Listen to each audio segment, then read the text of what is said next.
Ազգային ժողովի հարգելի փոխխոսնակ, հարգելի պատգամավորներ, մեր երկրի անվտանգության, պաշտպանունակության ապահովումը եւ բանակի շարունակական զարգացումն այն ուղղություններն են, որոնց վրա կառավարությունը հետևողականորեն աշխատում է։ Պաշտպանության ոլորտում իրականացվող գործընթացներն ու ծրագրերը յուրաքանչյուրիս համար չափազանց կարևոր են, ուստի հարկ եմ համարում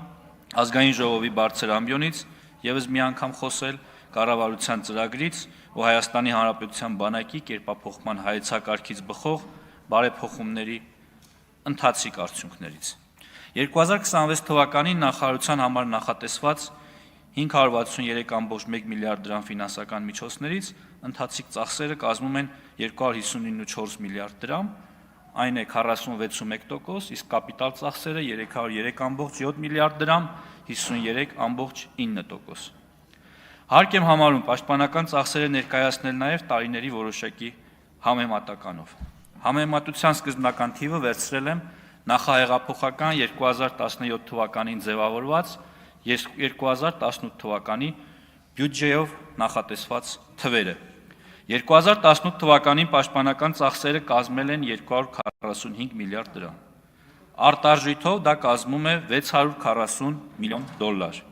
2025 թվականին պաշտպանական ծախսերը կազմել են 667 միլիարդ, որը կազմում է 1 միլիարդ 741 միլիոն 604 հազար դոլար, այսինքն պաշտպանության ոլորտի ծախսերն ավելացել են 1.1 միլիարդ դոլարով։ 2023, 24, 25 եւ արդեն 26 թվականին կատարված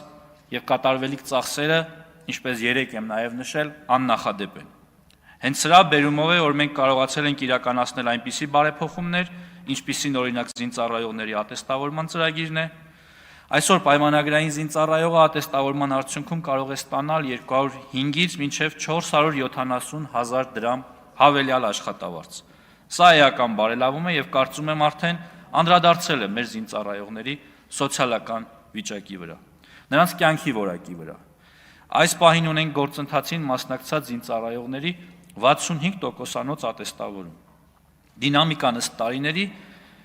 այսպիսին է. 2023 թվականին 49.2%-ն է ատեստավորվել մասնակիցների, 24 թվականին 60.6%-ը, իսկ 25 թվականին 64%։ Ռազմական կրթության ոլորտում էական փոփոխություններ եւ ներդրումներ են կատարել։ Հայաստանի Հանրապետության բանակի ամենաարժեքավոր կապիտալը նրա մարդկային ռեսուրսն է։ Ռազմական կրթօջախներում են ձևավորվում զինուժի պաշտպանունակության կարևորագույն բաղադրիչները, վաղվա բանակի դիմագիծը, նրա արհեստավարժությունը, բարոյական նկարագիրն ու արժեհամակարգը։ Ուզում եմ հիշեցնել, որ 26 թվականին ռազմաուսումնական հաստատությունն ավարտող երիտասարդը նշանակմանը զուգահեռ կարող է ստանալ նորակառույց բնակարան, որը կարող է տնօրինել սեփական հայեցողությամբ։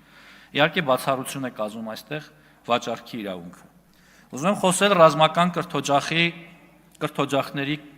կրթաթոշակների մասին։ Նկատելի բարձրացել է Վազգեն Սարգսյանի անվան ռազմական ակադեմիայի կուրսանտների կրթաթոշակի չափը։ 2018 թվականի դրությամբ կուրսանտը ստանում էր 5300-ից 13000 դրամ, իսկ գերազանցության պարագայում եւս 10000 դրամ հավելյալ կրթաթոշակ։ Այժմ ռազմական ակադեմիայի կուրսանտի առաջին կուրսի բազային կրթաթոշակը կազմում է 15000 դրամ, եւ ըստ առաջադիմության կուրսանտը կարող է ստանալ 45000, 60000, 75000 դրամ կրթաթոշակ։ Երկրորդ կուրսում բազային կրթաթոշակը 20000 դրամ է եւ կրկին ըստ առաջադիմության կուրսանտը կարող է ստանալ 60000, 80000, 100000 դրամ։ Երրորդ կուրսում բազային կրթաթոշակը կազմում է 25000 դրամ, որը ըստ առաջադիմության կարող է հասնել 125000-ի, չորրորդ կուրսում 30000 դրամ, որը կարող է հասնել 150000 դրամի եւ հինգերորդ կուրսում 35000 դրամ բազային կրթաթոշակ եւ գերազանցության դեպքում 175000 դրամ։ Մոնթե Մելքոնյանի անվան ռազմական վարժարանում մինչև 2018 թվականը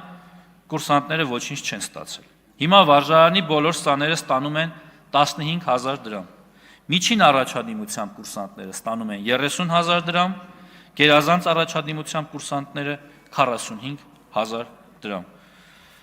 Ինչ վերաբերում է կուրսանտների թվին, ասեմ, որ ակադեմիայի կուրսանտների թիվը 2018 թվականի համեմատ աճել է 26%-ով, ինչը խոսում է նրա մասին, որ էապես փոխվել է մեր հանրության վերաբերմունքը ռազմական կրթության նկատմամբ եւ երիտասարդների վերաբերմունքը այս մասնագիտության նկատմամբ։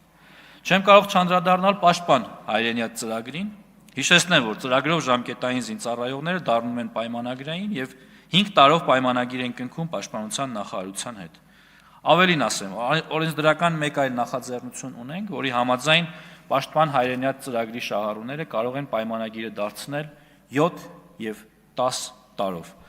Ինչպես արդեն նշել եմ, միայն 2 տարվա ընթացքում ծրագրի շահառուների թիվը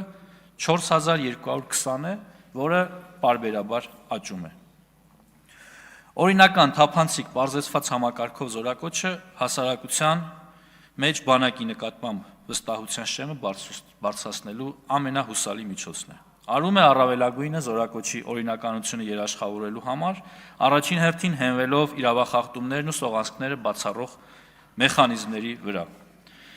Մեզ համար կարևոր նշանակություն ունեն 25-օրյա վարժական հավաքները։ Այս տարիների կարևոր ձեռքբերում եմ համարում տարածքային պաշտպանության զորքերի ձևավորումը ու վարժական հավաքների կանոնավոր ու պարբերական դառնալը։ Ես համոզմունք ունեմ, որ յուրաքանչյուր պետության պաշտպանունակության գրավականը եւ նաեւ Աքիլեսյան գարշապարը պահեստազոր թիկունքային ապահովում բանակ գործունակ համակարգի գոյությունն ու բացակայությունն է։ Բանակում ընթացող շինարարական աշխատանքների շրջանակում հետևականորեն ընդլայնվում են զորանոցաշինության ծավալները, կատարելագործվում են կենցաղային պայմանները, շարունակվում է սննդի, հագուստի, հիգիենիկ պարագաների բարելավումը։ Մշտապես մեծացվում է ինժեներաշինարարական աշխատանքների ծավալը, շարունակվում է բանակային դիրքերի կահավորումը նոր եւ գերժամանակակից սարքավորումներով։ Այս ամենն ավելի անվտանգ է դարձնում դիրքապահ անձնակազմի ծառայությունը եւ բարձրացնում պետական սահմանի պաշտպանվածության մակարդակը։ Զինծառայողների բնակարանային ապահովման ուղղությամբ ներդրված մի շարք ծրագրերի շնորհիվ զգալի առաջընթաց ունենք։ Մասնավորապես 2020 թվականից գործում է Հայաստանի Հանրապետության Պաշտպանության նախարարության համակարգի սպայական եւ ավագ ենթասպայական կազմերի եւ պայմանագրային զինծառայողների կողմից բնակարան կամ բնակելի տուն ձեռք բերելու կամ բնակելի տուն կառուցելու նպատակով մատչելի եւ արտոնյալ պայմաններով երկարաժապկետ հիպոթեքային վարկավորման ծրագիրը։ Ծրագրի միջոցով 07-11-րդ ամիս 2025 թվականի դրությամբ բնակարան կամ բնակելի տուն ձեռք է բերել 2035 զինծառայող։ 22-ից 25 թվականներին ընդհանուր բյուջեից Հայաստանի Հանրապետության Պաշտպանության նախարարության համակարգի բնակարանային կարիք ունեցող զինծառայողների, զինվորական կենսաթոշակի իրավունք ձեռք բերած նախկին զինծառայողների, զոհված եւ զինվորական հաշմանդամության կենսաթոշակի իրավունք ունեցող նախկին զինծառայողների ընտանիքների բնակարանային ապահովման տողով բնակարան է հատկացվել 564 շահառուի։ Ընդհանուր առմամբ նշված ժամանակահատվածում բնակարան է ձեռք բերել 2600 շահառու։ Ռազմատեխնիկական կապերի ընդլայնումն ու սպառազինության դիվերսիֆիկացիան մեր անվտանգային ճարտարապետության գլխավոր ուղղություններից է։ Հենց այս տրամաբանությամբ շարունակում ենք զինված ուժերի սպառազինության արդիականացման ուղղված աշխատանքները, համագործակցությունը նոր գործընկերների հետ։ Մեր ուշադրության կենտրոնում է նաև տեղական ռազմաարդյունաբերությունը։ 2022 թվականին մենք ունեցել ենք մոտավորապես տեղական ռազմաարդյունաբերական ընկերությունների հետ 5.5 միլիարդ դրամի պայմանագիր։ Հետագայում եռամյա պայմանագրերի արդյունքում այդ թիվը այսօր դարձել է 171 միլիարդ ՀՀ դրամ։ Հայաստանն իր սպառազինությունն ու բանակը օգտագործելու է մեկ նպատակով՝ Հայաստանի Հանրապետության տարածքային ամբողջականությունն ու ինքնիշխանությունը պաշտպանելու համար։ Հարգելի գործընկերներ, բանակի խելամիտ համալրումը մեր ռազմավարական առաջնահերթություններից է։ Գործող բազմաթիվ այլ ծրագրերին ու միջոցառումներին